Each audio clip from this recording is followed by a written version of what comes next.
جن چیزوں سے اس نے روک دیا ہے ان سے رک جاتا ہے، اتنا ہی وہ اللہ کے نزدیک جو ہے وہ صاحب عزت ہے۔ تو در حقیقت شرافت کا اور عزت کا معیار رنگ نہیں، نسل نہیں، زبان نہیں، پیشہ نہیں، جنس نہیں۔ یہ جو الفاظ یہاں لکھے ہوئے ان میں سے ایک ایک کو سمجھیے، نسل، رنگ، زبان، پیشہ اور جنس، 5 چیزوں میں۔ اس میں یہ بات بھی نوٹ کیجئے کہ پیشہ، ظاہر بات ہے کہ کوئی شخص بیٹھا ہوا جوتی گانٹ رہا ہے تو یہ بھی اس کا ایک کسب ہے۔ الکاسب حبیب اللہ، کسب کرنے والا اللہ کا دوست ہے، اللہ کا محبوب ہے۔ جو بھی اپنی حلال کی روزی حاصل کرنے کے لیے جوتی گانٹھے، لوہار کا پیشہ اختیار کیے ہوئے ہو، کوئی اور اس سے بھی جو ہمارے ہاں عام تصورات کے مطابق کوئی گھٹیا پیشہ ہو وہ اختیار کر رہا ہو، اخلاقی طور پر گھٹیا نہ ہو لیکن یہ کہ اور دوسرے اعتبارات سے کوئی بھی کام ہو، مزدوری کوئی شخص کر رہا ہے، ڈگنیٹی آف لیبر جسے آپ کہتے ہیں کہ اس کی ایک عزت ہے، اس کا ایک وقار ہے، تو ان میں سے کسی کی بنیاد پر، اور آخری لفظ جنس، اس جنس کی بنیاد پر بھی کوئی اعلیٰ اور افضل اور کوئی ادنا اور نیچ نہیں ہے۔ یعنی مرد اور عورت کے درمیان ایک انتظامی فرق و تفاوت ہے جو اللہ نے قائم کیا، لیکن یہ کہ شرافت انسانی جس شے کا نام ہے وہ قدر مشترک ہے مرد اور عورت کے مابین، اس لیے کہ ایک ہی نسل سے ہیں۔ میں یہ کہا کرتا ہوں کہ ایک ہی باپ کے نطفے سے بیٹا بھی ہے، بیٹی بھی ہے، ایک ہی ماں کے رحم سے ان کی پرورش ہوئی ہے اور ولادت ہوئی ہے، تو فرق و تفاوت کہاں سے آ جائے گا؟ اسی کو سورہ آل عمران میں فرمایا گیا بعضکم من بعض، نیکی کے بہت اعلیٰ جو بھی مدارج ہو سکتے ہیں ان کا ذکر کیا گیا کہ فالذین ہاجروا واخرجوا من دیارہم واوذوا فی سبیلی وقاتلوا وقتلوا، یہ جتنے اعلیٰ ترین مقامات ہیں نیکی کے وہ خواہ مردوں نے حاصل کیے ہو خواہ عورتوں نے۔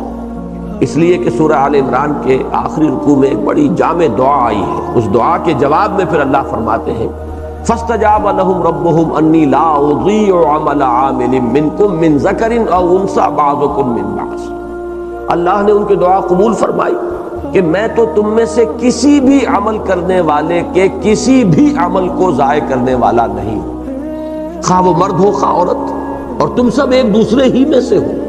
یعنی یہ کہ کوئی علیحدہ معاملہ نہیں ہے، جیسا کہ میں نے عرض کیا ایک ہی باپ کے نطفے سے بیٹا بھی اور بیٹی بھی، اور ایک ہی ماں کے بطن سے ولادت ہوئی ہے بیٹے کی بھی اور بیٹی کی بھی، تو بعضکم من بعض، اس میں بھی اعلیٰ ادنا کی بات نہیں ہے بلکہ شرف انسانیت میں دونوں مساوی ہیں،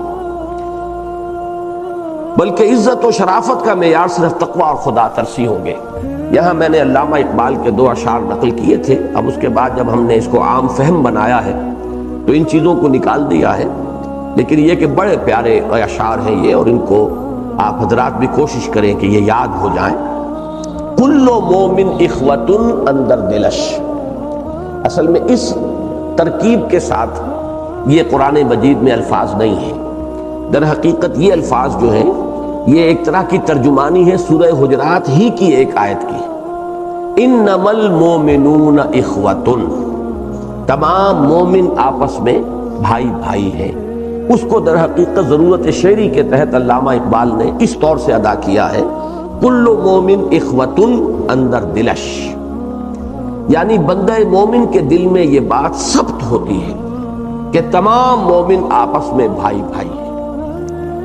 حریت سرمایہ آب و گلش، آزادی جو ہے وہ اس پانی اور مٹی کے خمیر میں موجود ہے کہ جس سے اس کا وجود جو ہے وہ بنا ہے۔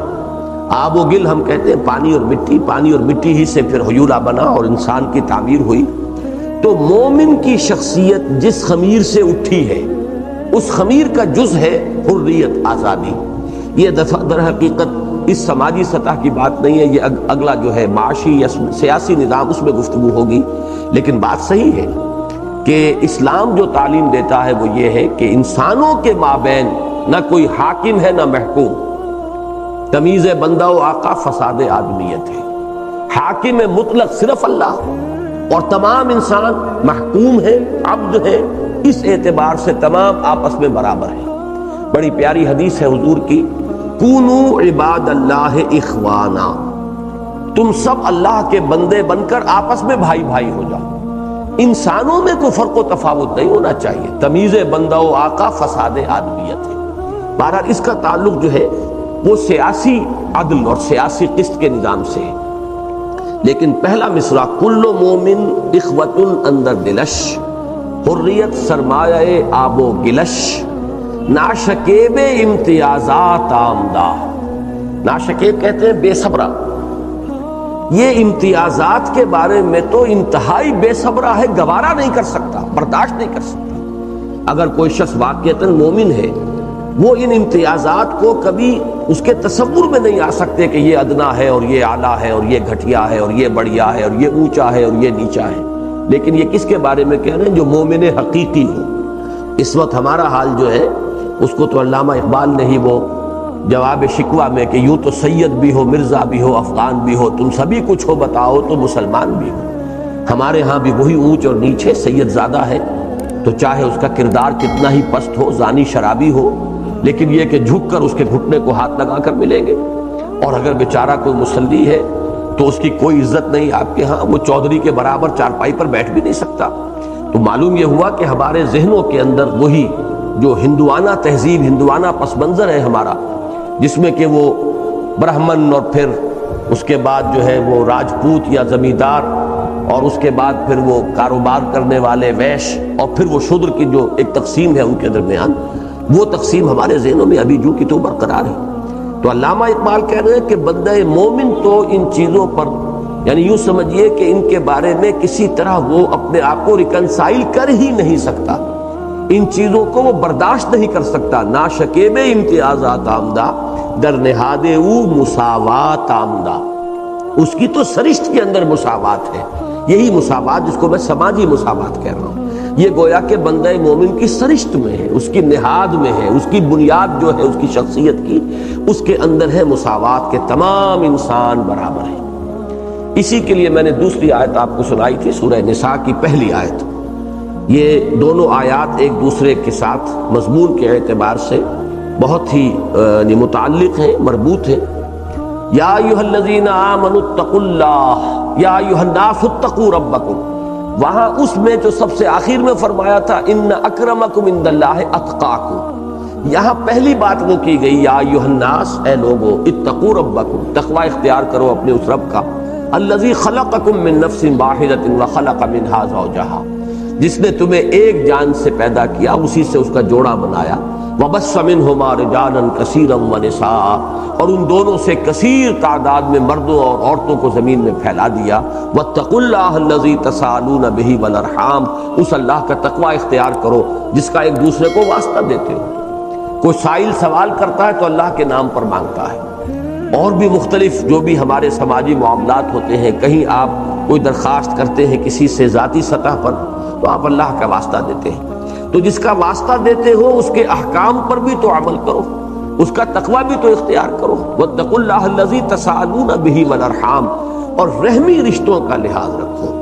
یہ اسلام کے سماجی نظام کا ایک اہم نقطہ ہے کہ جو اللہ تعالیٰ نے جو علائق دنیاوی جو ہے پیدا کر دیے ہیں، ان میں دائرے ہیں، اور ان دائروں میں سے جو جتنا قریب ہے اتنا ہی زیادہ حقدار ہے آپ کے حسن سلوک کا. الاقرب فالاقرب، رحمی رشتے جو ہیں، یعنی والدین پر بہن بھائی اکٹھے ہو گئے، اس سے اوپر جائیے دادا دادی پر وہ چچا تائے کی اولاد ساری جمع ہو گئی، اور اوپر جائیے پردادا پر اور دائرہ وسیع ہو جائے گا. تو در حقیقت یہ ہوتے ہوتے آدم و حوا پر جا کر پوری نوع انسانی کا ایک دائرہ وجود میں آ جائے گا. ان دائروں میں ظاہر بات ہے کہ فطری تدریج یہ ہے الاقرب فالاقرب. اسی لیے بار بار قرآن مجید میں آتا ہے وآت ذی القربى حقہ، جو قرابت دار ہیں ان کا حق انہیں ادا کرو. جو جتنا زیادہ قریبی ہوگا اتنا ہی اس کا حق ہے.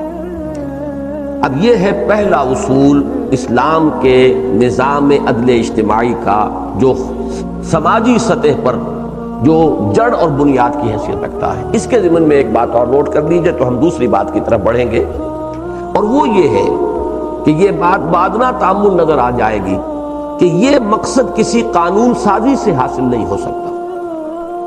یہ تو ذہنیت جب تک تبدیل نہیں ہوگی آپ اس مقصد کو حاصل نہیں کر سکیں. امریکہ سے زیادہ کوئی کوشش نہیں ہو سکتی کالوں اور گوروں کے درمیان فرق اور امتیاز کو ختم کرنے کی قانونی اعتبار سے انہوں نے آخری حد تک کوششیں کی ہیں، لیکن دل اور دلی احساسات کو تو قانون جو ہے وہ تبدیل نہیں کر سکتا، لہذا وہاں وہ اس معاملے میں ناکام ہے، وہی ان کے درمیان وہ فصل اور بعد جو ہے وہ موجود ہے۔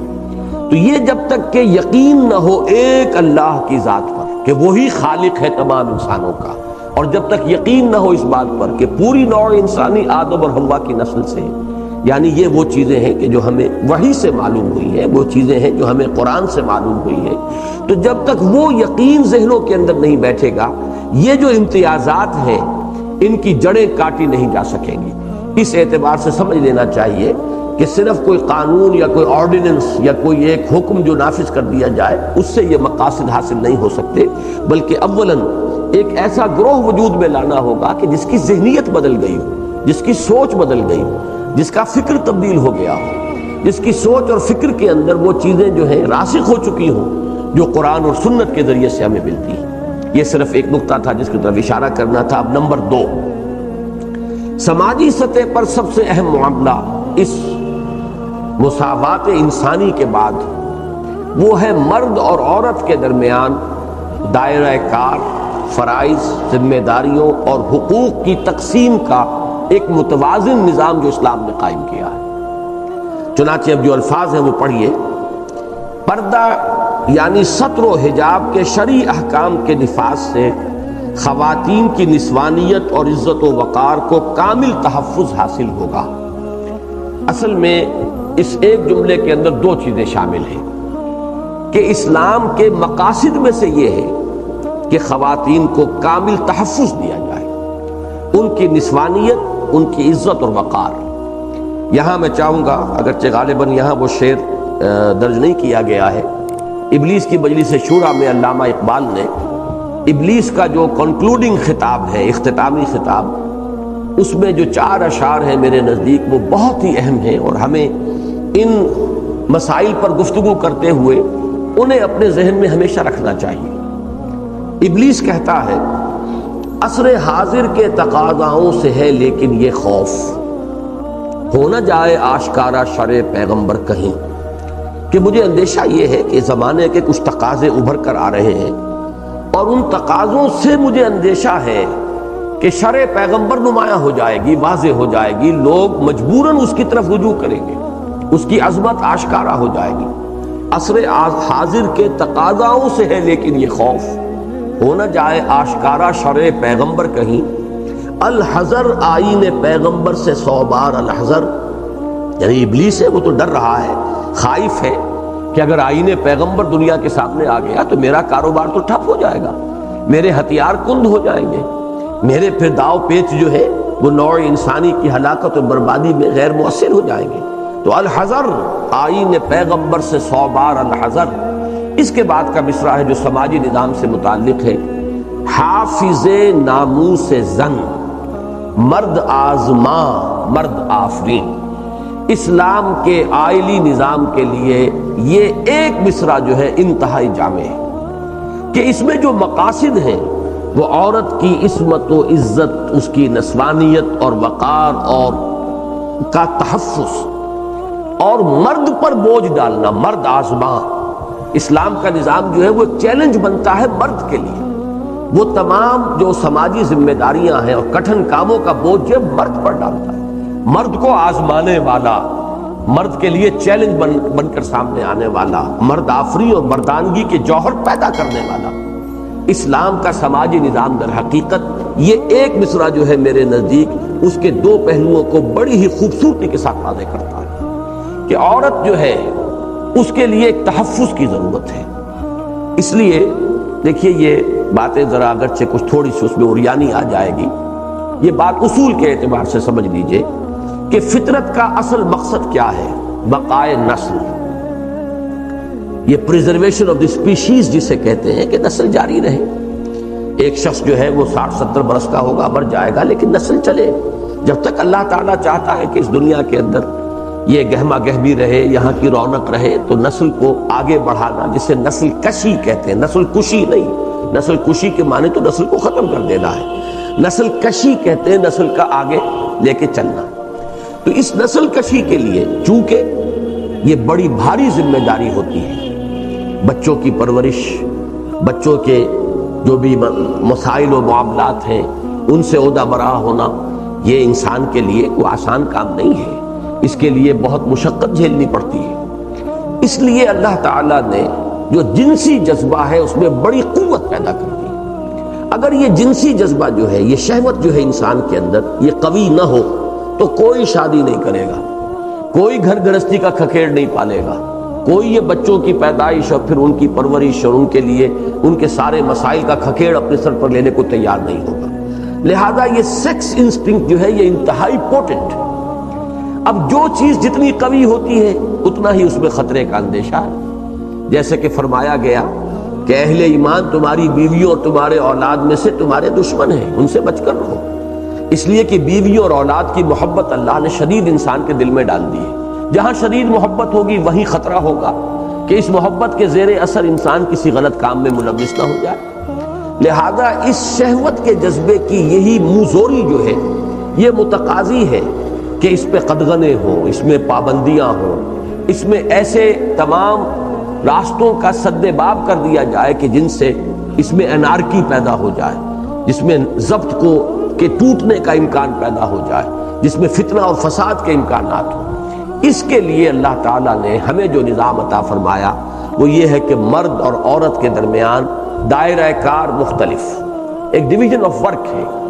مرد کا اصل کام گھر کے اندر ہے، عورت کا اصل کام گھر کے اندر ہے۔ عورت کی اصل ذمہ داری اگلی نسل کی پیدائش اور پرورش۔ اگلی نسل کی پیدائش میں مرد کا حصہ بہت کم ہے، جو بھی حصہ ہے وہ آپ کو معلوم ہے کہ وقتی لذت ہے جو اسے حاصل ہوتی ہے۔ عورت کے لیے اب وہ 9 مہینے کا حمل ہے جس کے بارے میں قرآن مجید میں فرمایا گیا حملتہ امہ وہنا علی وہن وفصالہ فی عامین۔ اب 9 مہینے تو اس نے اٹھایا ہے اور جونک کی طرح جو ہے اندر وہ اس کی توانائیوں کو چوستا رہا ہے، اور پھر یہ کہ 2 سال اور پھر اس کو اپنی توانائیاں جو ہے اپنی چھاتیوں سے اپنے دودھ کی شکل میں اس کی غذا کے طور پر اس نے فراہم کی ہے۔ لہذا عورت کے ذمے ہے اگلی نسل کی پیدائش اور پھر اس کی پرورش، پھر اس کے لیے بنیادی جو اس کی تعلیم گاہ ہے، درس گاہ ہے، تربیت گاہ ہے، وہ بھی ماں کی گود ہے۔ یہ ذمہ داریاں اتنی عظیم ہیں کہ اس کے لیے ضرورت ہے اس بات کی کہ عورت کو جو دوسری ذمہ داریاں ہیں دنیا کی، معاش کی ذمہ داری ہے، دفاع کی ذمہ داری ہے، جو کٹھن کام ہے معاشرے کے اور تمدن کے ان کی ذمہ داریاں ہیں، ان سے اسے اب یہ انصاف کا تقاضا ہوگا، عدل کا تقاضا ہوگا، یہ قسط کا تقاضا ہوگا کہ ان کا بوجھ اس پر نہ ڈالا جائے اور اسے ایک تحفظ عطا کیا جائے گھر کی 4 دیواری کے اندر۔ یہ گھر کی ملکہ بن کر رہے، یہ گھر کا چراغ بنے، شمع محفل نہ بنے، چراغ خانہ بنے۔ یہ ہے در حقیقت اسلام کا نظام، اور اس میں پھر اسلام نے 2 قسم کے پردے عورت کے لیے لازم کر دیے۔ ایک پردہ وہ ہے کہ جو گھر کے اندر بھی ہے، محرموں سے بھی ہے، وہ پردہ ہے جسے ہم ستر کہتے ہیں، کہ عورت کا پورا جسم مستور رہنا چاہیے، چھپا رہنا چاہیے، ملبوس رہنا چاہیے، لباس میں ہونا چاہیے، سوائے چہرے کی ٹکیا اور پہنچوں سے آگے ہاتھ اور ٹخنوں سے نیچے پاؤں، باقی سارا جسم ستر ہے۔ اس سے آگے جسم صرف کھل سکتا ہے یا شوہر کے لیے، اور یا مریضہ ہے اگر تو طبیب کے لیے حسب ضرورت، لیکن اس کے سوا یہ جسم جو ہے ڈھکا رہنا چاہیے۔ اسی لیے ہم تو کہتے ہی مستورات ہیں، چھپی ہوئی، اسی لیے لفظ عورت ان کے لیے کہا گیا ہے۔ عورت وہ چیز ہے کہ جس کی حفاظت کی ضرورت ہے اور جس کے لیے کہ خصوصی اہتمام کی ضرورت ہے۔ تو یہ بات نوٹ کر لیجئے کہ یہ ستر بھی در حقیقت ایک پردہ ہے، لیکن یہ پردہ گھر کے اندر کا پردہ ہے، اور یہ پردہ محرموں سے بھی ہوگا، یعنی ماں کے جسم کا بھی کوئی حصہ بیٹے کی نگاہ میں نہیں آنا چاہیے سوائے ان 3 حصوں کے۔ بہن کے جسم کا بھی کوئی حصہ بھائی کی نگاہ میں نہیں آنا چاہیے۔ اب اس سے زیادہ تو قریبی محرم اور کوئی نہیں ہے کہ بہن کے لیے بھائی، ماں کے لیے بیٹا، یا کسی عورت کے لیے اس کا باپ، اس سے قریب تر تو کوئی محرم نہیں ہے۔ لیکن یہ کہ ان کے لیے بھی، ان کے سامنے بھی عورت اس طریقے سے آئے گی کہ سوائے ان 3 چیزوں کے کوئی اور شے جو ہے کھلی ہوئی ہو۔ یہ ہے پردہ جو محرموں سے ہے اور گھر میں بھی ہوگا۔ اور دوسرا پردہ جو ہے غیر محرموں سے ہے اور گھر کے باہر جاتے ہوئے ظاہر بات ہے کیونکہ خود بخود معلوم ہے کہ محرم جو ہے نامحرم سامنے آئیں گے تو پھر وہ اضافی پردہ ہے جس کو ہم حجاب کہتے ہیں. وہ حجاب جو ہے وہ چہرے کے اوپر اپنی چادر کو آگے لٹکا لینا، یا اسی نے پھر تمدنی جو تقاضے ہیں ان کے تحت برقعے کی شکل اختیار کی. برقعے کی بھی کوئی ایک صورت نہیں ہے، کبھی اس کی کوئی اور شکل تھی پھر کوئی اور شکل بدل گئی. اس میں ترمیم ہو سکتی ہے، اس لیے کہ چادر کو اگر عورت اس طریقے سے تھامے گی تو اس کا ایک ہاتھ تو کم سے کم رک جائے گا. اگر تو ویسے ہی چادر کو صرف ایک دوپٹے کی طرح ڈال لینا ہے اپنے اوپر تو بات اور ہے، لیکن یہ کہ چادر جو ہے اس کے اور دوپٹے کے درمیان زمین و آسمان کا فرق ہے. دوپٹہ گھر میں استعمال کرنے کی شے ہے، اور سورہ نور میں فرمایا گیا کہ وَلْيَضْرِبْنَ بِخُمُرِهِنَّ عَلَى جُيُوبِهِنَّ، چاہیے کہ وہ اپنے دوپٹوں کے بکل اپنے گریبانوں پر یعنی اپنے سینے کے اوپر مار لیا کریں. اس لیے کہ یہ عورت کا سینہ جو ہے یہ ایک اضافی حسن ہے، اس کا نسوانی حسن. صرف کرتے سے وہ چھپتا نہیں ہے، کرتا کتنا ہی ڈھیلا ہو وہ جو بھی ابھار ہے سینے کے وہ نمایاں ہوں گے. لہذا اضافی جو ہے وہ دوپٹے کا بکل ہے. تو گھر میں جو لباس عورت کے لیے اسلام نے تجویز کیا ہے اس میں قرآن مجید کی نص ہے وَلْيَضْرِبْنَ بِخُمُرِهِنَّ عَلَى جُيُوبِهِنَّ، اور یہ خمار کی جمع ہے، خمار کہتے ہیں اوڑھنی کو. اور جو سورہ احزاب میں آیا ہے وہ گھر سے باہر کا پردہ ہے، وہاں یہ آیا ہے یدنین علیہن من جلابیبہن، جلباب کہتے تھے اس لمبی بڑی چادر کو جس میں کہ عورت پوری طرح لپٹ کر باہر نکلتی تھی. عرب میں پہلے بھی رواج یہ تھا کہ جلباب لے کر عورت باہر نکلتی تھی لیکن چہرے کو نہیں ڈھانپتی تھی، باقی پورا جسم اس میں لپیٹ لیتی تھی. اسلام نے صرف اضافی اس کے اندر یہ حکم دیا کہ وہ اپنے اس جلباب کا ایک حصہ وہ اپنے چہروں کے سامنے بھی لٹکا لیا کرے. یہی چیز ہے کہ جس نے بعد میں برقعے کی شکل اختیار کی. تو سطر اور حجاب، پردہ یعنی سطر اور حجاب، ان الفاظ کو نوٹ کیجئے، پردہ یعنی سطر اور حجاب، کہ پردے ہی کی یہ دو شکلیں ہیں، سطر بھی اور حجاب بھی، کہ شرعی احکام کے نفاذ سے خواتین کی نسوانیت اور عزت و وقار کو کامل تحفظ حاصل ہوگا. اور اسلام کے حافظ ناموس زن مرد آزما مرد آفری، یہ وہ مصرع آ گیا یہاں پر، پتہ نہیں آپ کے پاس ہے یا نہیں. یہ اس خاندانی نظام کے تحت خواتین کو معاشی کفالت کی پوری ضمانت حاصل ہے. یہ دوسرا اصول ہے. کوئی ایمرجنسیز تو ہو سکتی ہیں، خاص ہی کوئی ایسے حالات ہوں کہ جن میں عورت کو بھی کام کرنا پڑے. کوئی عورت بیوہ ہو گئی ہے، بچے ہیں، اب وہ دوسری شادی بھی نہیں کرنا چاہتی، بچوں کو پالنا چاہتی ہے، وہ اگر کوئی کام کرے تو اس کے اندر کوئی حرج نہیں. اس کے لیے بعد میں آ جائے گا معاملہ کہ اس کے لیے وہ گھر میں رہ کر کام کر سکتی ہے تو سب سے اعلیٰ ہے. یا یہ ہے کہ اسلامی ریاست کے زیر اہتمام ایسا انتظام کیا جائے کہ کوئی ایسے انڈسٹریل یونٹس ہوں کہ جن میں عورتیں ہی کام کریں اور عورتیں ہی وہ کام لینے والی ہوں، سپروائز کرنے والی ہوں، اور وہاں پہ ورکنگ آورز بھی کم رکھے جائیں. اس لیے کہ ایک عورت گھر کا کام کاج کر کے ظاہر بات ہے 8 گھنٹے کی شفٹ جو ہے وہ کہیں اس کی ذمہ داری نہیں نبھا سکتی. یہ ساری چیزیں ہو سکتی ہیں، ورکیبل ہیں، بشرطے کہ انقلاب آ چکا ہو اور اختیار ایسے لوگوں کے ہاتھ میں ہو جو اسلام پر یقین رکھتے ہیں اور ان احکام کو وہ نافذ کرنے وہ اپنے دین و ایمان کا تقاضا سمجھتے ہیں. بہرحال اصولی طور پر استثنائی حالات کو علیحدہ رکھتے ہوئے اسلام میں معاشی کفالت کی ذمہ داری مرد پر ہے. مرد آزما، یہ ذمہ داری مرد پر ڈالی گئی ہے. اس نے چیلنج قبول کیا ہے، اس نے اپنا گھر آباد کیا ہے، اس نے ایک عورت کو اپنی 4 دیواری کے اندر لا کر بسایا ہے. اب اس کے ذمے ہے اس کی معاشی کفالت، اور جو بھی اولاد ہے وہ بھی اسی کی ذمہ داری ہے اس کی معاشی کفالت. عورت کو اس سے بالکل آزاد کیا گیا تاکہ وہ پوری یکسوئی کے ساتھ آئندہ نسل کی تربیت کے فرائض بہترین طریقے پر سر انجام دے سکے. یہ میں پہلے عرض کر چکا ہوں کہ اصل میں یوں ہم تقسیم کر سکتے ہیں کہ مردوں کے ذمے حال ہے، عورتوں کے ذمے مستقبل ہے. ہر قوم کا مستقبل تو وہ آئندہ نسل ہے جو آگے پروان چڑھ رہی ہے، اور جو اس وقت مرد ہیں ان کے ذمے ہے حال. اس وقت ملک کا تحفظ، آزادی کا تحفظ، قوم اور وطن کے عزت اور وقار کی حفاظت، یہ ساری ذمہ داری جو ہے معاشی معاملات میں خود کفیل ہونا.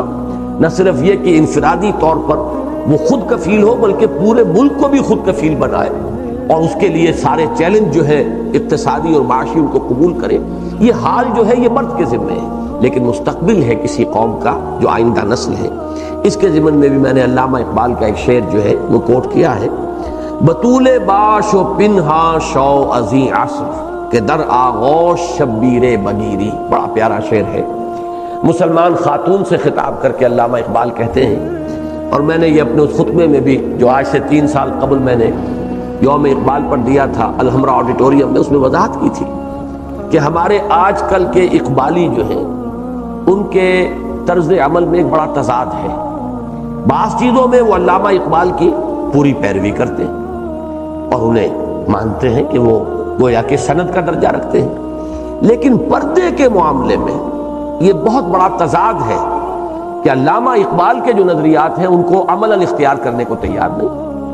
علامہ اقبال نہایت متشدد تھے پردے کے معاملے. نہ صرف علامہ اقبال بلکہ سر سید احمد خان مرحوم وہ بھی انتہائی متشدد تھے. ان کا واقعہ تو میں پڑھ کر حیران رہ گیا کہ تصور کیجئے پچھلی صدی کا آخری، آج سے تقریباً 100 برس پہلے جائیے، تب وہ جو حالات تھے، نیا انگریز آیا ہے، نئی اس کی حکومت قائم ہوئی ہے، اس کا رعب ہے، دبدبہ ہے، اور لیفٹیننٹ گورنر جو تھا یو پی کا اس وقت، اس نے کہا کہ میری بیگم آپ کے گھر جانا چاہتی ہیں، آپ کی خواتین سے ملاقات کرنا چاہتی ہیں. سر سید احمد خان کا جواب تھا کہ نہیں جناب، ہماری خواتین کو غیر عورتوں سے بھی پردہ کرنے کا حکم ہے. اور واقعہ یہ ہے کہ سورہ احزاب میں بھی اور سورہ نور میں بھی جہاں محرموں کی فہرست آئی ہے، وَنِسَائِهِمْ آیا ہے، وَنِسَائِهِنَّ ان کی اپنی عورتیں جو غیر عورتیں ہیں، جن کے بارے میں کچھ پتہ نہیں، ان کا اخلاق کیا ہے، ان کے نظریات کیا ہیں، ان کے افکار کیا ہیں، ان کے اطوار کیا ہیں، ان سے بھی پردہ گویا کہ ہے، وہ بھی نامحرموں کے برابر ہو جائیں گی غیر عورتیں. اور یہ بات سر سید احمد کو اللہ نے ہمت دی اس وقت کہ یو پی کے لیفٹیننٹ گورنر سے یہ کہہ رہا ایک شخص کہ آپ کی بیگم جو ہے وہ میرے گھر نہیں جا سکتی، اس لیے کہ ہماری خواتین کو تو غیر خواتین سے بھی پردہ کرنے کا حکم. لیکن افسوس یہ ہے کہ ہمارے ہاں کے جو بھی جدیدیت گزیدہ کہنا چاہیے، یعنی جنہیں اس جدید تہذیب نے ڈس لیا ہے، جیسے سانپ مار گزیدہ کہتے ہیں آپ، جسے کہ سانپ نے ڈس لیا ہو، تو جدید تہذیب سے جو گزیدہ ہیں، ڈسے ہوئے ہیں، وہ سر سید احمد خان کو اگرچہ اپنا امام مانتے ہیں، علامہ اقبال کو اپنا امام مانتے ہیں، لیکن اس معاملے میں ان کی پیروی کرنے کو تیار نہیں. یہاں علامہ فرما رہے ہیں کہ بطول باش و پنہا شوازی عصر، اے مسلمان عورت تو حضرت فاطمہ رضی اللہ تعالی عنہا کا اسوہ اختیار کر، بطول بن، اور اس زمانے سے اپنے آپ کو چھپا لے، اس جدید تہذیب سے اپنے آپ کو بچا لے کہ در آغوش شبیر بگیری. اسی کا نتیجہ یہ نکل سکتا ہے کہ تیری گود میں وہ بچے پروان چڑھیں جو حضرت حسین رضی اللہ تعالی عنہ کی سی جرأت، ان کی سی ہمت، ان کی سی شجاعت، یہ ان کردار، ان اوصاف کے حامل. تو یہ شعر بھی بہت اہم ہے. البتہ اس کے ساتھ اضافہ کیا ہے اس میں، البتہ ان کے حقوق ملکیت و وراثت کو مکمل تحفظ حاصل ہوگا. یعنی اسلام میں عورت وارث ہے، بیٹی بھی وارث ہے. جب اگر وراثت جو ہے بھائی بہنوں تک اگر جائے گی کلالہ کی شکل میں، تو اس میں بھائی اگر وارث ہے تو پھر وہ بہن بھی وارث ہے، اگر باپ وارث ہے تو والدہ بھی وارث ہے، اگر شوہر جو ہے وہ بیوی کا وارث بنتا ہے جو وہ بار چھوڑ مری ہو، تو اسی طریقے سے بیوی شوہر کی وارث ہے. اس میں تقسیم تو ضرور کی گئی ہے کہ بیٹے کے مقابلے میں بیٹی کا حصہ آدھا ہے، باپ کے مقابلے میں ماں کا حصہ آدھا ہے، وہ تو تقسیم ہے. اسی لیے میں نے کل عرض کیا تھا کہ انصاف کا لفظ نہیں ہوگا یہاں، بلکہ جیسے کہ قانون وراثت جو آیا ہے سورہ نساء میں، نصیبا مفروضہ، یہ نصیب ہے، ہر ایک کے لیے نصیب ہے جو معین کر دیا ہے. للرجال نصیب مما ترک الوالدان والاقربون وللنساء نصیب مما ترک الوالدان والاقربون. مردوں کے لیے بھی حصہ ہے جو کچھ والدوں نے یا قریبی رشتہ داروں نے چھوڑا ہو، اسی طرح عورتوں کے لیے بھی حصہ ہے. البتہ یہ کہ بیٹے کا حصہ بیٹی سے دگنا، یا یوں کہیے کہ بیٹی کا حصہ بیٹے سے نصف. اور یہ بھی میں سمجھتا ہوں کہ اسلام نے عورت کی بہت جانبداری کی ہے، ورنہ واقعہ یہ ہے کہ جب ساری کفالت کی ذمہ داری مرد پر ڈال دی گئی تو بیٹی کو اگر کوئی حصہ وراثت میں نہ ملتا تب بھی یہ اس عدل کے منافی نہ ہوتا، اس لیے کہ بیٹے کو گھر آباد کرنا ہے، بیٹے کی جو اولاد آئے گی اس کی ساری کفالت بیٹے پر آئے گی، جبکہ بیٹی کسی کے گھر میں جا کر آباد ہوگی، اس کے اوپر اس کی اپنی کفالت جو ہے معاشی، اس کی ذمہ داری بھی کسی اور پر ہوگی۔ اس اعتبار سے تو منطقی طور پر یہ کہا جا سکتا ہے کہ بیٹی کا کوئی حصہ وراثت میں نہ ہوتا، تب بھی آپ اعتراض نہیں کر سکتے اسلام کے اس نظام کے مطابق جو عائلی نظام ہے۔ لیکن یہ کہ اللہ تعالیٰ نے خواتین کو وہ وقار دیا ہے، وہ عزت دی ہے کہ وہ ملکیت کے حقوق رکھتی ہیں، ان کے پاس جو بھی انہیں والدین سے ملا ہو یا کہیں اور سے وراثت ملی ہو اس کی وہ خود مالک ہوں گی۔ شوہر کے گھر پر اور شوہر کی اولاد پر، اگرچہ وہ اولاد ان کی بھی ہے، لیکن چونکہ اسلام کا جو نظام ہے خاندانی، اس میں اولاد کی ذمہ داری باپ پر ہے، اولاد باپ ہی کی شمار ہوتی ہے، لہذا وہ چاہے تو اپنا مال خرچ کرے چاہے تو نہ کرے، چونکہ ذمہ داری جو ہے ان کی نہیں ہے، ذمہ داری شوہر کی ہے۔ وہ چاہے تو اپنے اس کاروبار کو تجارت میں لگا دے، چاہے تو سب سے بڑی تجارت میں لگائیں، یعنی اللہ کے دین کے لیے لگائیں، اللہ کے بینک میں جمع کرائیں، یہ ان کا اختیار مطلق ہے، ان کو اس میں پورا کا پورا اختیار حاصل ہے۔ چنانچہ ایک خاتون نے حضور سے جب یہ سوال کیا کہ میں کیا اپنی زکوٰۃ اپنے شوہر کو دے سکتی ہوں، وہ نادار ہے، حضور نے فرمایا ہاں دے سکتی ہو، تمہیں دوہرا اجر ملے گا۔ شوہر اپنی زکوٰۃ جو ہے وہ اپنی بیوی کو نہیں دے سکتا، اس لیے کہ بیوی تو اس کی لائبلٹی ہے، بیوی کی کفالت تو اس کی ذمہ داری ہے، لیکن بیوی شوہر کو دے سکتی۔ اس میں امام ابو حنیفہ کا جو فتویٰ ہے وہ ذرا اس سے مختلف ہے جو میں کہہ رہا ہوں، لیکن میرا گمان یہ ہے کہ غالباً وہ حدیث امام صاحب کے علم میں نہیں آئی تھی۔ وہ حدیث جس کا میں حوالہ دے رہا ہوں جب سامنے آئی تو صاحبین کا فتویٰ وہ ہے، یعنی امام صاحب کے دونوں شاگرد ابو یوسف اور امام محمد رحمہم اللہ، ان دونوں کا فتویٰ یہ ہے جو میں اس وقت بیان کر رہا ہوں کہ بیوی اپنی زکوٰۃ شوہر کو دے سکتی ہے، اور حضور نے فرمایا اسے دوہرا اجر ملے گا۔ تو عورت کے جو حقوق ملکیت ہیں اور حقوق وراثت، ان کا کامل تحفظ ضروری ہے، اور تعلیم، صحت اور گھریلو صنعتوں کے میدان میں ان کی قوتیں اور صلاحیتیں قومی سطح پر بھرپور انداز میں بروئے کار آئیں گی۔ یہ تین الفاظ آئے ہیں اس میں۔ تعلیم کے ضمن میں واقعہ یہ ہے کہ جہاں تک ابتدائی تعلیم ہے، پرائمری ایجوکیشن، میرا نقطہ نظر یہ ہے کہ بالکل یا خواتین کے حوالے کر دی جائے، اس لیے کہ وہ جو ابتدائی عمر ہوتی ہے بچے اور بچیوں کی، ابھی ان میں ظاہر بات ہے کہ وہ جنس کا شعور نہیں ہوتا، دوسرے یہ کہ انہیں ابھی جس کو شفقت مادری کہتے ہیں اس کی ضرورت ہوتی ہے۔ تو پرائمری ایجوکیشن تک اگر یہ بالکل مشترک بھی ہو، بچے اور بچیاں ساتھ پڑھ رہی ہوں، یہ ضروری نہیں ہے کہ پرائمری آپ 5ویں جماعت تک ہی رکھیں، ہو سکتا ہے آپ 3 سال کی پرائمری بنا دیں کہ جس میں ایک خاص عمر سے زیادہ کے پھر بچے یا بچیاں نہ ہوں۔ لیکن یہ کہ ان میں اگر آپ کلیتاً مردوں کو بالکل یہاں پر استاد کی حیثیت سے رکھیں ہی نہ، ساری ذمہ داری عورتوں پر ڈال دیں، تو گویا کہ ہمیں اپنی خواتین کی صلاحیتوں سے بھرپور استفادے کا موقع بھی مل گیا، ان کی پروڈکٹیو ایکٹیویٹی ہو گئی، اور مناسب ترین کام ہے جو ان کے حوالے ہو گئے۔ اس سے آگے خواتین کا اپنا نظام ہو، اگر ہائی اسکول ہے، کالج ہے، یہاں تک کہ یونیورسٹی کا ذکر جو ہمارے ہاں سال ہر سال سے چلا آ رہا ہے، لیکن وہ سیاسی محاذ آرائی کے نظر ہو گیا ہے، اب بھی اس کا نام لیا جا رہا ہے، تو وہ در حقیقت ایک سیاسی محاذ آرائی ہی کا شاخسانہ ہے۔ اللہ کرے کہ کسی بھی طریقے سے ہو، وجود میں آ جائے۔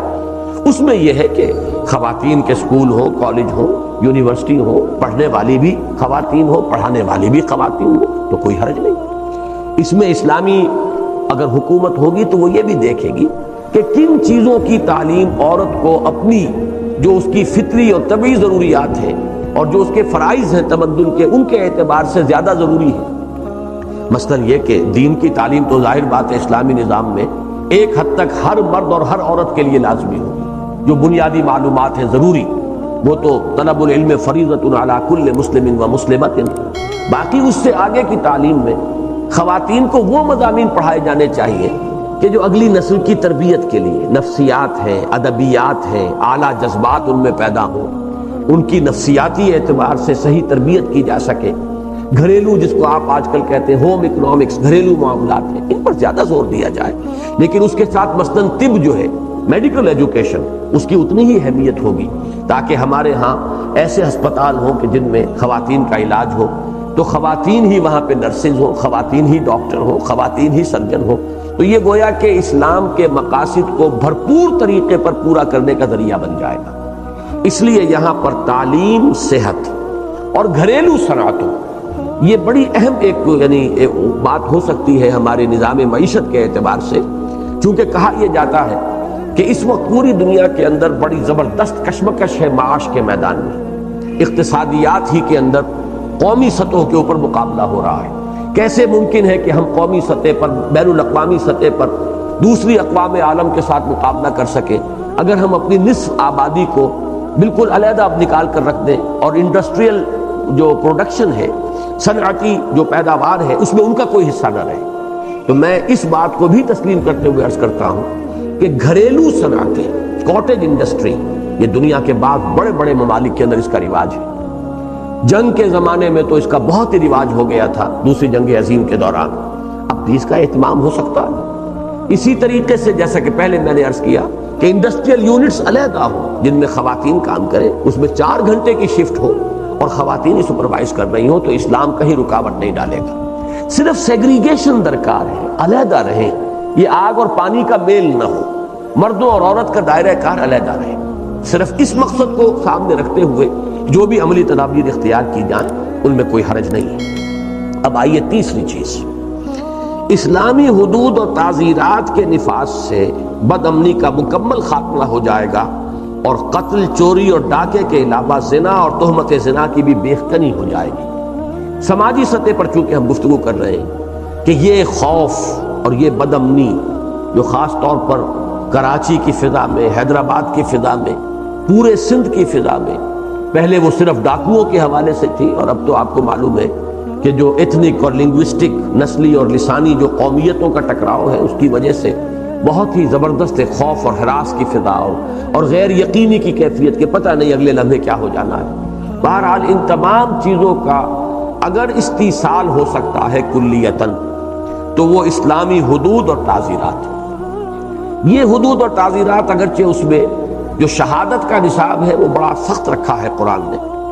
اس میں ہو سکتا ہے کہ بہت سے مجرم چھوٹ جائیں، لیکن یہ ہے کہ جو ثابت ہو گیا جس پر جرم، پھر اس کو جو سزا اسلام دیتا ہے وہ بہت سخت دیتا ہے، اور وہ ایگزمپلری، مثالی ایک گویا کہ لوگوں کے لیے، تاکہ ایک کو سزا ملے تو لاکھوں کے رونگٹے کھڑے ہو جائیں اس کے ذریعے سے۔ پھر یہ کہ ہمارے ہاں تہمت لگا دی جاتی ہے اور اس کے اوپر کوئی جرم، کوئی فرد جرم عائد نہیں کی جاتی۔ اسلام اگر آپ تہمت لگا کر ثابت نہ کر سکے تو پھر قذف کی سزا دیتا ہے، اور آپ دیکھیے کہ وہ جو 100 کوڑے ہیں، ایک غیر شادی شدہ مرد اور غیر شادی شدہ عورت کی زنا کی سزا 100 کوڑے، اور تہمت جو ہے قذف، اس کی سزا 80 کوڑے۔ کس قدر قریب لے جایا گیا اس سزا کو، تاکہ ایک انسان جو ہے وہ اپنی زبان اگر کھولے تو سوچ سمجھ کر بولے کہ میں آیا اس کو ثابت کر سکوں گا یا نہیں، میرے پاس شہادت اور گواہی موجود ہے یا نہیں۔ استثناء صرف رکھا گیا ہے بیوی کے معاملے میں۔ کسی شوہر نے اگر اپنی بیوی کو کوئی بدکاری کرتے ہوئے دیکھ لیا ہے، تو چاہے اس کے پاس کوئی 3 اور نہیں ہے گواہ، لیکن وہ اپنی زبان کھول سکتا ہے۔ اس کو 4 مرتبہ قسم کھانی ہوگی، حلفیہ کہنا ہوگا کہ میں جو کچھ کہہ رہا ہوں وہ صحیح ہے۔ اس کی 4 قسمیں 4 گواہوں کی قائم مقام ہو جائیں گے۔ 5ویں مرتبہ وہ کہے گا کہ اگر میں جھوٹ بول رہا ہوں، جھوٹا الزام لگا رہا ہوں، تو مجھ پر اللہ کی لعنت۔ اب اگر اس کے مقابلے میں بیوی خاموش رہ گئی تو گویا کہ جرم ثابت ہو گیا، لیکن بیوی کو بھی حق ہے کہ وہ 4 مرتبہ یہ کہے کہ یہ میرا شوہر جھوٹ بول رہا ہے، جھوٹا الزام لگا رہا ہے، اور 5ویں مرتبہ کہے کہ اللہ کی لعنت مجھ پر ہو اگر یہ سچا ہے اور میں جھوٹ بول رہی ہوں۔ تو پھر یہ ہے کہ اگر وہ یہ قسم اسی طریقے سے کھا لے گی تو پھر وہ سزا نہیں ہوگی، لیکن یہ ہے کہ شوہر کے اوپر پھر بھی قذف کی حد عائد نہیں کی جائے گی۔ یہ معاملہ رکھا گیا ہے شوہر اور بیوی کا، اس لیے کہ ظاہر بات ہے کہ شوہر نے اگر بیوی کو دیکھ لیا ہو تو اب وہ اسے اپنے گھر میں رکھنے کے لیے کسی طور سے تیار نہیں ہوگا۔ یہ چونکہ ایک نفسیاتی ایک معاملہ ہے، لہذا یہاں مستثنیٰ کیا گیا۔ باقی یہ کہ کسی بھی خاتون کے لیے زبان سے یہ لفظ نکال کر اگر ثابت نہ کر پائے گا کوئی شخص تو پھر 80 کوڑے سزا ہوگا۔ اب آپ اس سے اندازہ کیجئے کہ کس طرح ماحول پیوریفائی ہو جائے گا، پاک ہو جائے گا۔ یہ جو خام خواہ کی خبریں اڑتی رہتی ہیں اور افواہیں ہیں، ان افواہوں کی وجہ سے جو ہے فضا کے اندر ایک نجاست ہر وقت گویا کہ تیرتی رہتی ہے، وہ ختم ہو جائے گی۔ اگر ہے بھی کوئی جرم تو وہ ڈھکا چھپا رہے گا، وہ جو ہے ہمارے معاشرے کے اندر پھیلے گا نہیں، اس کا چرچا نہیں ہوگا، اور چرچا در حقیقت جرم کے بڑھنے کا سبب بنتا ہے۔ 10 بچوں کے علم میں ایک بات آتی ہے تو ان کے ذہن کے اندر گویا کہ ایک کھڑکی کھل جاتی ہے کہ یہ کام بھی ہو سکتا ہے، یہ کام بھی ہمارے معاشرے میں ہوتا ہے. تو اس چرچے کو کم سے کم کرنے کے لیے قذف کی سب کی حد جو ہے اسلام نے جاری کی ہے. تو یہ چوری ہو، قتل ہو، ڈاکہ ہو، زنا ہو اور پھر تہمت زنا ہو، اس کے لیے جو حدود اور جو تعزیرات اسلام نے دی ہیں اگر ان کا نفاذ ہو تو حضور صلی اللہ علیہ وسلم نے تو ایک حد کے بارے میں بھی فرمایا ہے، اقامت حد من حدود اللہ، اللہ کی حدود میں سے ایک حد کا قائم ہو جانا بھی کسی معاشرے میں اتنی خیر و برکت لے آئے گا، اس سے زیادہ خیر من مطر 40 لیلہ، کہ 40 دن رات اگر کہیں بارش ہوتی رہے تو جو اس سے پھر ہریاول پیدا ہوگی اور جو برکات ظاہر ہوگی. اور ذہن میں رکھیے کہ وہ تصور جو ہے وہ صحرا کا تصور ہے جو ترستا رہتا ہے پانی کی بوند بوند کو. اگر وہاں کہیں 40 دن بارش ہو جائے تو کتنا سب سوائل واٹر جمع ہو جائے گا، کتنے عرصے تک اس سے سرسبزی اور شادابی جو ہے وہ پیدا ہوتی رہے گی، ظاہر ہوتی رہے گی. حضور نے فرمایا 40 دن رات کی بارش سے کہیں زیادہ برکات اللہ تعالیٰ کی حدود میں سے ایک حد کے قائم کیے جانے سے وجود میں آتی ہے. چوتھی چیز پر آئیے، سماجی برائیوں جیسے رشوت، بے جا اسراف، نمود و نمائش پر دولت کا ضیاع اور شادی بیاہ کی ہندوانہ رسومات کا استحصال ہو جائے گا. یہ چیزیں اگرچہ اسلام کی اخلاقی تعلیمات کا جز ہیں، لیکن ایک اسلامی حکومت اس کے لیے لیجسلیشن بھی کر سکتی ہے. مثلاً یہ کہ طے کر دیا جائے کہ کوئی شخص اتنے رقبے سے بڑا مکان نہیں بنائے گا تاکہ لوگوں کے اندر محرومی کا احساس نہ ہو. اسی طریقے سے شادی بیاہ کی رسومات پر قدغنیں لگائی جا سکتی ہیں، جیسے مختلف مواقع پر ہمارے ہاں کوشش کی گئی لیکن وہ ناکام رہی، اس لیے کہ بڑے لوگوں نے وہ کام کیے تو کوئی پکڑ نہیں ہوئی اور چھوٹے لوگوں نے کام کیے تو انہیں پکڑ لیا گیا. ان کے 2-4 دیگیں جو تھی وہ بھی اٹھا کر لے گئے، لیکن جہاں سینکڑوں دیگیں پکتی تھی وہاں کوئی پوچھنے والا نہیں تھا. وہی معاملہ جو حضور نے فرمایا تھا کہ تم سے پہلے قومیں اسی لیے برباد ہوئی جب فاطمہ نامی ایک خاتون تھی بنو مخزوم کی، انہوں نے چوری کر لی. اب وہ ظاہر بات ہے کہ ہاتھ کاٹا جانا تھا، تو اب لوگوں نے کہا یہ تو بڑے اونچے خاندان کی خاتون ہے، ناک کٹ جائے گی اس پورے خاندان کی. تو حضرت انس ابن مالک کو غالباً انہوں نے ایک سفارشی بنا کر، چونکہ حضور کے خادم خاص تھے، تو ان سے کہلوایا کہ حضور کچھ نرمی کیجئے اس کے بارے میں. آپ نے فرمایا کہ تم سے پہلی قومیں اسی لیے ہلاک ہوئی ہیں کہ جب ان میں سے بڑے لوگ جرم کرتے تھے تو انہیں چھوڑ دیا جاتا تھا، جب چھوٹے لوگ جرم کرتے تھے انہیں پکڑ لیا جاتا. یہی وجہ ہے کہ ہمارے ہاں وہ چیزیں مؤثر نہیں ہو سکی. لیکن اگر یہ واقعتاً ان دی رائٹ ارنسٹ جسے ہم کہتے ہیں، واقعتاً ایک مصمم ارادے کے ساتھ ان کی تنفیذ کی جائے تو اس سے معاشرے کے اندر محرومی کا احساس جو ہے وہ کم ہوگا. اول تو معاشی نظام جو ہے جو ہم کل پڑھیں گے انشاءاللہ، اس سے یہ معلوم ہوگا کہ وہ محرومی رہے گی نہیں، لیکن یہ کہ محرومی فرض کیجئے کسی درجے میں ہے، کچھ نہ کچھ اونچ نیچ تو معاشی طور پر رہے گی، اس کے بھی احساس کو کم کرنا چاہیے. چنانچہ حضور نے فرمایا کہ اگر تم اپنے بچوں کے لیے پھل لے کر آؤ تو یا تو اپنے پڑوسی کے گھر بھی بھیجو یا کم سے کم چھلکے اپنے دروازے کے باہر نہ ڈالو. یعنی پڑوسی کے بچے کو اگر معلوم ہوگا کہ ان کے گھر میں آج فلاں پھل کھایا گیا، ایک حسرت کا احساس ہوگا، یا تو شریک کرو انہیں. لیکن فرض کیجئے کہ اتنی کم مقدار ہے کہ بمشکل آپ کے بچے ہی جو ہے وہ اسے کھا سکتے ہیں، اس کو بانٹنا ممکن نہیں، تو یہ احتیاط کرو کہ انہیں یہ محسوس نہ ہو کہ آج اس گھر کے بچوں کو تو فلاں پھل ملا ہے لیکن ہم محروم رہے. تو یہ مختلف چیز. اس طرح تبذیر کے بارے میں فرمایا گیا، نام و نمود کے لیے پیسہ خرچ کرنا. ان المبذرین کانوا اخوان الشیاطین وکان الشیطان لربہ کفورا. یہ جو ہے یہ شیطان تو اپنے رب کا بڑا نافرمان تھا، اور یہ جو مبذرین ہیں یہ شیطانوں کے بھائی ہیں. اسی طریقے سے ہندوانہ رسومات، اس موضوع پر چونکہ ہماری ایک تحریک ہے اور کافی لوگ اس سے واقف ہیں، شادی بیاہ کا معاملہ سب سے زیادہ ہوتا ہے. اس میں جن لوگوں کے پاس دولت جمع ہو گئی ہے حلال یا حرام ذریعے سے، اور اکثر و بیشتر حرام ذرائع سے جمع ہوئی ہے، اب وہ اپنی اس دولت مندی کے اظہار کے لیے جس طریقے سے کہ نمود و نمائش پر خرچ کرتے ہیں، یہ وہ چیز ہے کہ جو بہت بڑے فساد کا اور بہت ہی لوگوں کے اندر احساس محرومی پیدا کرنے کا باعث ہے. ہم نے اس کے لیے تحریک شروع کی ہے کہ اول تو ان رسومات کو کم کریں. صرف وہ شے جو ثابت ہے ما انا علیہ واصحابی، حضور سے اور حضور کے صحابہ سے صلی اللہ علیہ وسلم ورضی اللہ تعالیٰ عنہم اجمعین. اور دوسرے یہ کہ اس میں بھی کم سے کم خرچ کے ساتھ سادگی کے ساتھ معاملہ کیا جائے. پانچویں شے، مفت اور جلد از جلد انصاف مہیا ہوگا اور جھوٹی گواہی کا خاتمہ ہو جائے گا. انصاف پر جو بھی آج کل دنیا میں قیمت لی جاتی ہے، آپ کو معلوم ہے کہ فوجداری مقدمات میں تو غالباً کوئی کورٹ فیس نہیں ہے، لیکن دیوانی مقدمات میں بڑی بھاری کورٹ فیس، جتنی رقم کا دعویٰ ہے اسی کے اعتبار سے آپ کو پہلے فیس ادا کرنی پڑتی ہے۔ یہ بہت بڑا ظلم ہے، گویا کہ انصاف خریدنا پڑتا ہے۔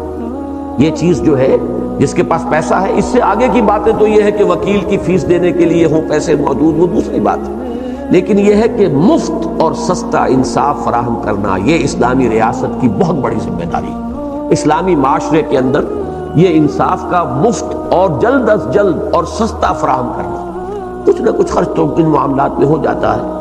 اب اسی پر سارا دار و مدار ہوگا کہ وکلاء کا رول کیا رکھا جائے، وکلاء کو فیس جو ہے وہ خود حکومت ادا کرے، یا یہ کہ اگر کوئی اس سے آگے بڑھ کر چاہتا ہو تو ظاہر بات یہ غالباً موجودہ قانون میں بھی ہے کہ اگر کوئی شخص بالکل وکیل نہیں کر سکتا تو اس کے لیے حکومت جو ہے، حکومت کی طرف سے وکیل معین کیے جاتے ہیں اور اس کی فیس حکومت ادا کرتی ہے۔ تو یہ چیزیں کسی نہ کسی درجے میں جدید نظام نے بھی اختیار کی ہیں، لیکن یہ کہ سب سے بڑی بات یہ ہے کہ کورٹ فیس کا معاملہ جو ہے وہ تو بالکل ختم ہونا چاہیے، تاکہ عدالت کا کنڈا کھٹکھٹانے کے لیے تو انسان کو کچھ خرچ کرنے کی ضرورت نہ ہو۔ یہ ذمہ داری ہے معاشرے کی۔ چھٹی اور آخری بات، تعلیم کے ضمن میں جدید اور قدیم، دینی اور دنیاوی اور امراء اور غرباء کی تقسیم ختم ہو جائے گی۔ سب کے لیے ایک ہی نظام تعلیم ہوگا جو کم از کم میٹرک تک مفت ہو۔ یہ نظام کم از کم میٹرک ہو، کم از کم مڈل ہو، یہ تو در حقیقت انتظامی چیزیں ہیں۔ جیسا کہ میں پہلے عرض کر چکا ہوں، ایک حصہ تو علم کا وہ ہے جو لازماً ہر مسلمان مرد، ہر مسلمان عورت تک پہنچانا، یہ گویا کہ معاشرے کی ذمہ داری ہے۔ لہذا اس کی کوئی فیس کا تو سوال ہی پیدا نہیں ہوتا۔ بنیادی جو بھی چیزیں ہیں ایک شہری کے لیے ضروریات ہیں، دین کے اعتبار سے بھی، تمدن کے اعتبار سے بھی، وہ تو یقیناً مفت ہونی چاہیے ایجوکیشن۔ اس سے اوپر کی ایجوکیشن جو ہے اس پر کوئی فیس ہو تو اس میں کوئی چیز جو ہے وہ خلاف اسلام نہیں ہوگی۔ البتہ یہ جو تین تقسیمیں ہمارے ہاں ہیں، جدید اور قدیم، یہ خالص غیر اسلامی تصور ہے، دینی اور دنیاوی غیر اسلامی تصور ہے۔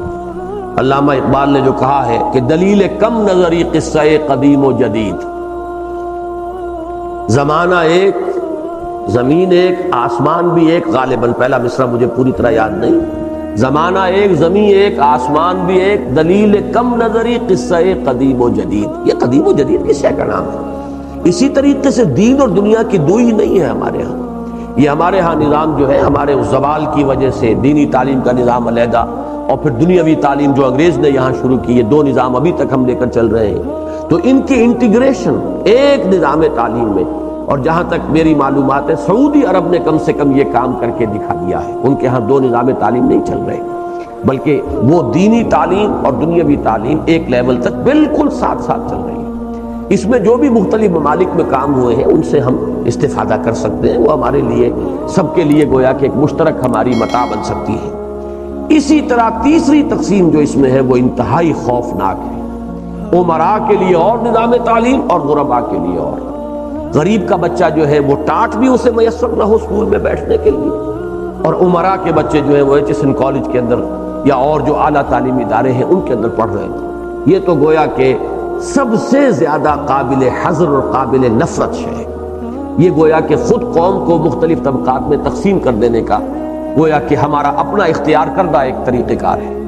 لہذا اس کے لیے ایک نظام تعلیم، اور جیسا کہ میں نے مختلف مواقع پر عرض کیا ہے، اسکینڈینیوین کنٹریز میں، باقی اور ممالک میں بھی ہے کہ تعلیم کا معاملہ جو ہے اس میں بالکل ایک نظام تعلیم، لیکن یہ کہ بقیہ دوسرے ممالک میں پھر بھی شاید کوئی فرق و تفاوت موجود ہے۔ اسکینڈینیوین کنٹریز جو ہے، یہ جو ناروے، سویڈن، ڈنمارک، یہ تین ممالک جو ہیں، انہوں نے تو واقعتاً اس میں کمال کر کے دکھا دیا ہے کہ ملکہ جو ہے ڈنمارک کی، اس کا بچہ شہزادہ بھی اسی جگہ پڑھے گا جہاں کوئی غریب ٹی وی کے اندر جو شخص پڑا ہوا ہے، اور وہ خود جو ہے ویلفیئر پر اور خیرات پر گزارا کر رہا ہے، ریاست کی سطح پر خیرات، انفرادی سطح پر خیرات نہیں، ریاست کی سطح پر ویلفیئر کا، اس کا بچہ اور ملکہ کا وہ بیٹا شہزادہ دونوں ایک ہی جگہ پر ایک ہی نظام تعلیم کے تحت جو ہے انہیں تعلیم ملے گی۔ تو یہ کام ہمیں کرنا ہوگا، اور اس کے لیے اسلامی نظام کے اندر یہ پورا اہتمام کیا جائے گا۔ الغرض یہ 6 نکات ہیں۔ اگر آپ کو ہماری ویڈیو اچھی لگی ہو تو ہمارے چینل کو سبسکرائب ضرور کریں۔ ڈاکٹر اسرار احمد رحمت اللہ علیہ کی وفات کے لیے سورہ فاتحہ پڑھ کر کامنٹ میں آمین لکھیں۔ شکریہ.